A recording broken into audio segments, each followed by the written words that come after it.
ñu ngi leen di nuyu di leen jaajëfal yéen ñi suivre chaîne bi di xalaat TV ñu leen di dalalaat ci seen jàngatu bés bi tey nag vidéo bi ñuy def mënoon nañ ko sax dippee pour une mémoire tranquille maanaam sujet boo xam ni da nga koy aborder pour wàccoog sa bopp ci benn mbir boo xamante nii amaana boo ko ratee ci histoire ëllëg di nga ko layoog ay génération wala sax abonné lay suivre te dëgg rek ñor leen muy coow sëñ Moustapha Sy di kilifa daari Moustarchidine yàgg nañu nag interpellé ci mbir mi mais comme que dafa laal wàllum famille dañ ne tuuti nañ ci lool bay lijjanti conflit boo xamante nii amaana buñ doon remonté ci tenants ak aboutissants yi mën na jiitu ñun suñu juddu am na luñ ci xam lu bare bari mais am na yoo xam ni da nga koy bàyyi kilifa yi ko war lijjanti te mbiru mbokk mooy loo xamante nii loo ciy wax rek wala nga ko ciy def xalaatal ni ëllëg juboo mën na am te boo muyuwul la gaay yi naan looy wax waa koñ ba mën na la dal kon ñi nekk ci biir di xamb di taal ba yokkoo tax ñun ñu def ci vidéo bi tey pour leeral sénégalais yi nañu xalaat ni politique ak ñàkk ànd gis-gis wala forum ak yow jarul ñu utiliser ay moyens yu état di ko xeexee ba mu nar a jur fitna ci biir réew mi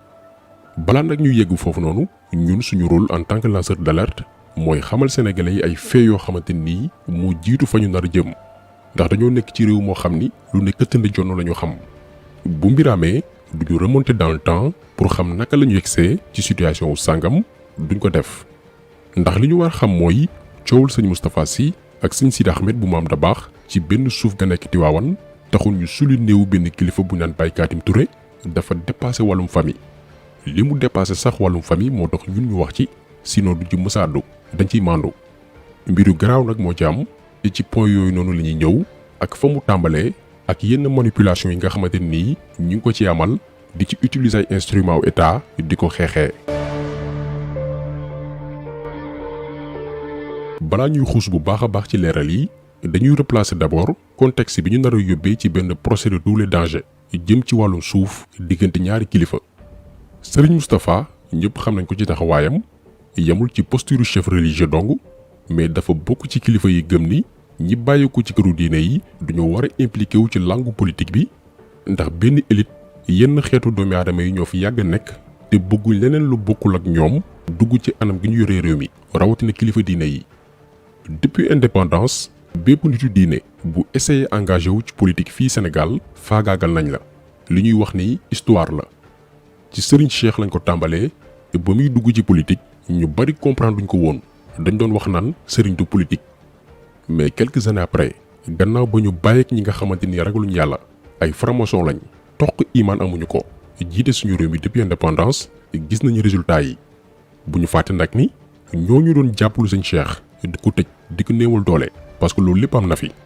ña daan def loolu noonu jamonoy parti socialiste seeni héritier ñoo fi nekk ba tey dugg doomi daara yi ci langue politique bi ak sëriñ si arrangé wu leen te daañu leen combattre par tous les moyens lii faa mu leer ndax ñoom li ñu gëm mooy kilifa diine yi dañoo war a toog seen roq bu ñu intéressé wu ci anam gi ñu yoree réew mi seen yoon newu ci ndax dañoo am influence donc nañu toog rek yam ci yàlla nee na yonent bi nee na bu ñu amee soxla wax ko nguur gi mu fajal leen ko lii la politiciens yi mës a jàppee suñu kilifa diine yi. ñu ci mel ne nag sëñ Moustapha dañ ne ñoom dañuy créer seen parti dem yootu pouvoir ndax ci réew mi lañ bokk ñu ràññee ko itam ci kuy opposé waa nguur malgré appel yu bari yu ko Macky Sall def. puisque nag dañoo nekk ci réew moo xam ni ñu ko yor dañoo am benn philosophie benn ngëm-ngëm mooy ku àndul ak ñoom daañ la jéem a faagaakal nee naa leen sëgëm activiste yi la ñu bàyyiwul ñoo xam ne amuñu parti yoruñ mbooloo bu topp seen ginnaaw ñu ci bari ci ñoom bëgguñu sax doon président ñooñu la ñu sonal di leen teg fitna mayul leen jàmm ci biir réew mi masamaak benn kilifa boo xam ni dafa engagé wu ci wàllum politique créer parti am ay junni ndaw yu topp ci ginnaawam depuis lors nag am na ay xeetu provocation yoo xam ni ku dëgg rek ñor teg nga ci sa bët. ku yóbbu bàyyi yàlla moom li mu moom rek waaw lu war a dox dox ci des nag maa ngi leen di ñaan ñu bàyyi provocation yi maa ngi leen koy ñaan moom Macky Sall mook son ministre de l'intérieur nañu bàyyi provocation yi ba ci gàmmu ren gi. kàddu yi gàmmu 2019 la woon li ko waraloon nag mooy Aly Ngouille Ndiaye dafa yabaloon ay takk der ngir ñu arrêté cortège yu sëñ Moustapha mais souvent genre sabotage yooyu noonu liñ ci jublu mooy riposte daal di am ay jàmbaarloo juddu ñu wut ku ñu collé motif diaboliser ko ba Sénégalais yépp jàppee ko nitu fitna yii ay pexe yu salte yu nguuru Macky Sall tàmm di def la te rafetul déjà réussiroon nañ ko ak waa PUR ci campagne présidentielle yu 2019 yi ca Tambacounda baam ñu ñàkk seen bakkan ñi doon topp dossier boobu noonu xam nañ ni ab militant wu Benno Bokk Yaakaar moo provoqué woon dem di xotti ay affiche PUR loo xam ne du dëgg du yoon ay coow daal ciy juddu cortège PUR perte seen sang-froid xeexoo am ba ndogal présenté wu mais bu ñuy rapporter fait yi information bi bu ñu koy jibal du ñu wax la provoqué mbir yi loo xam ne mënoon naa ñàkk mais information bi ñuy mettre en avant mooy waa PUR rey nañ ay doomi jàmbur pour diaboliser leen gàmmu bu 2020 bi weesu tamit ñu attaqué waat cortège u sëñ Moustapha defoon nañ ko 2019 defaat ko 2020 ba tey ci jamonoy Aly Ngouille Ndiaye après di ngeen gën a comprendre lan moo tax ñu gën a dàq Aly Ngouille Ndiaye indi Antoine Diome parce que moom Aly Ngouille dafay maslaa mën nañ ko sant benn mbir mu jéem koo def mais du ñemee dem jusqu'au bout donc bi ñu attaqué waate cortège yu sëñ Moustapha mbir yi jàllul comme niñ ko bëggee woon parce que Moustarchidine yi riposté wuñu Aly Ngouille Ndiaye tamit ñemewul dem jusqu'au bout ci lañ amal gàmmu 2020 champ de course te programme nguuru Sénégal moo newoon saboté cortège yu sëñ Moustapha ba jàmmaarloo am ñu annulé gàmmu boobu noonu ñu bañ ko jëmmal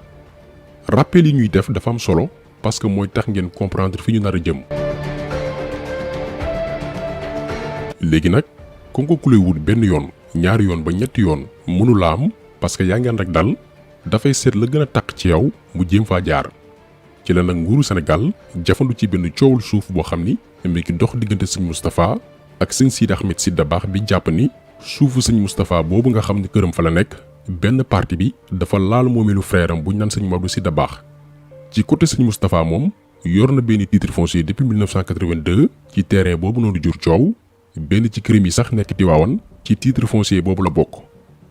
yàlla def jamono dox benn kilifa bu ñu naan Baye Katim Touré jegewoon lool sëñ Cheikh Al Maktoum gannaaw gi mu topp ci ginnaaw sëñ Moustapha suñu borom def mu génn àdduna mais avant muy wujji suñu borom dafa ni woon nañ ko denc ci wetu njabootu sëñ Cheikh looloo waral fameem ànd ci ñu jébbal ko suñu borom ci këru sëñ Moustapha bés biñ koy denc moo nekk nii ngeen di seen ñëpp ko teewe woon bésu 14 mai 2021 bi ñu weesu ñu daal di koy ñaanal defal ko lépp ku ne ñibbi. quelques jours lañ ci teg coow am sëñ Sidi Ahmed Sy Dabakh ne fa ñu denc Baye Katim du yoon par la suite ak autorisation procureur ñu daal di sulu néewu Baye Katim Touré muy mbiru sulu néew bi ngeen doon dégg fan yële mais li doy waar gën a yokk tax ñun sax ñu am xel ñaar ci mbir moomu mooy dañoo xëy bés média yépp ne découverte macabre chez sëñ Moustapha Sy découverte mooy lu kenn mësta yëg maanaam fekk nañ néew boo xam ne kenn yëgul biir kër sëñ Moustapha ñu daal di ko fay suul sénégalais bi dégg information bii te teeyul li muy njëkk a xalaat mooy kon dañoo rey ab doomi aadama biir kër sëñ Moustapha nëbbu ko ndànk daal di koy suul te kenn xamul te kañuy wax muy Baye Katim ñëpp a fekkee bañ koy denc ay caméra yëpp a nga fa woon avant ñu koy denc ay mbokkam xamoon nañ ni mort naturelle la suñu borom moo ñëw ndax Baye Katim mag la woon ku doon ànd ak sëñ Cheikh newatu tànk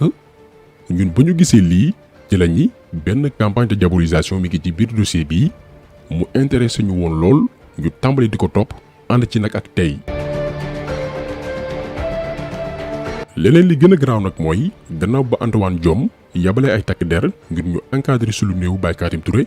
nee naa leen moom mooy Sadik bi ñu remplacé ak Aly Ngouille Ndiaye bi nga xam ni moom dafay yox-yoxi ngir muy def les sales boulot. léegi ci autorisation procureur déglu leen bu baax partie bii duñu sulu néew Baye Katim Touré yóbbu ko hôpital Dantec pour def li ñuy wooye autopsie maanaam il fallait que ñu trouver lenn lu ñu mën a fekk ci yaramu Baye Katim pour ne kii dañ koo rey bàyyi jàmbur ñu koy këll-këlee ñun lii moo ñu gën a marqué ci histoire bi ba ñu seetaat gisuñ dara ne waaw mort naturelle la suñu borom moo ñëw lañ doon seet gisuñ ko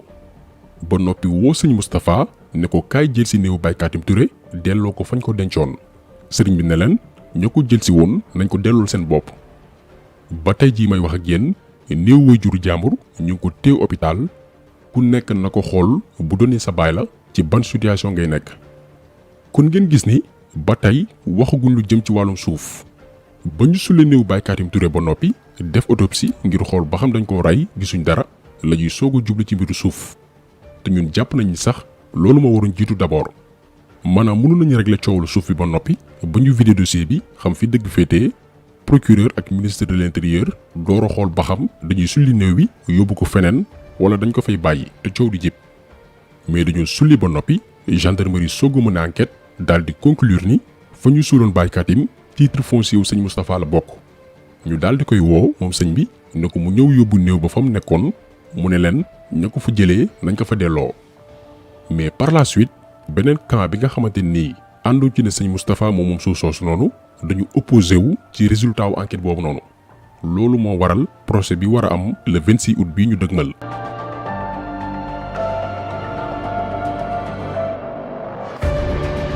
nee naa leen yenn détails yu famille yi duñ ci dugg mais état bu Sénégal bi jël problème bii bëgg ko def combat wu boppam lañ ne moom lan moo ci yoonam lu ko ci. lendemain tam xarit sëñ Moustapha def na benn sortie aborder wàllum politique ne bés bu fi Macky Sall prononcé 3e mandat moom xamul lan la yeneen opposants yi di décider mais moom ak ñi mu àndal dañ ko xeex ci mbedd yi mais discours bii moom la yenn ci ay politiciens di wax ak ay activistes maanaam 3e mandat dañ koy tere ci biir réew mi ñun ñii di wax ak yéen loolu ñu gëm bu ko Macky Sall prononcé bés boobu lay gëj am jàmm ci biir réew mi. sëñ Moustapha yamu ci mais dafa convoqué ñi bokk ci moom Tiwaawan ba ci mag yi nga xam ne ñoo doon wattu kaaraange sëñ Cheikh parce que tamit buñ lay fexeel da ngay jël say matukaay mu woo leen Tiwaawan ngir waxtaan. ministre de l'intérieur comme moom dañ ko fee indi ngir muy def li Aly Ngouille Ndiaye ñemewul woon daal di envoyé ay éléments yu dul jeex Tiwaawan ba da ngay yaakaar ni guerre moo fi am mooy image yi ngeen di seen.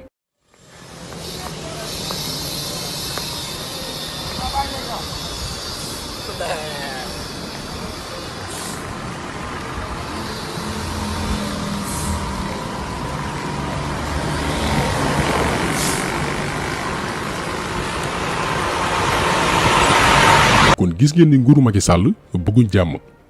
tas na parti politique yi jaxase na mbootaayu tàggat yaram yi lamb ji sax créé na fi ñaari camp léegi lu mustaam muy ay xuloo diggante VIP yi ak ñu ñuy wooye mbër yu ndaw yi léegi nag mi ngi ci këru diine yi yàgg nañ leen wax ni politique am mooy diviser pour mieux régner dafay fekk benn taal mu koy xamb pour moom ay propre intérêt am kilifa yi nag ñun on est mal placé pour jox leen ay conseils yaakaar naa ni këru diine boo jël am na ay mag yu mën a dox tànki jàmm rawatina ci mbir mi balaa làmbaay di ñaaw ne serait-ce que pour ñu noppal taalibe yi nga xamante nii tàmbali nañ dugg ci mbir yi te mën naa déborder suñu objectif nag moo newoon leeral campagne de manipulation bi nga xamante ni ñu koy amal ba mu leer ci bopp abonné yi ñuy suivre ñoom ñi nga xam ne lépp lu mën a xew dañ naan tekk di ñu déglu ñu ne leen fee nii la demee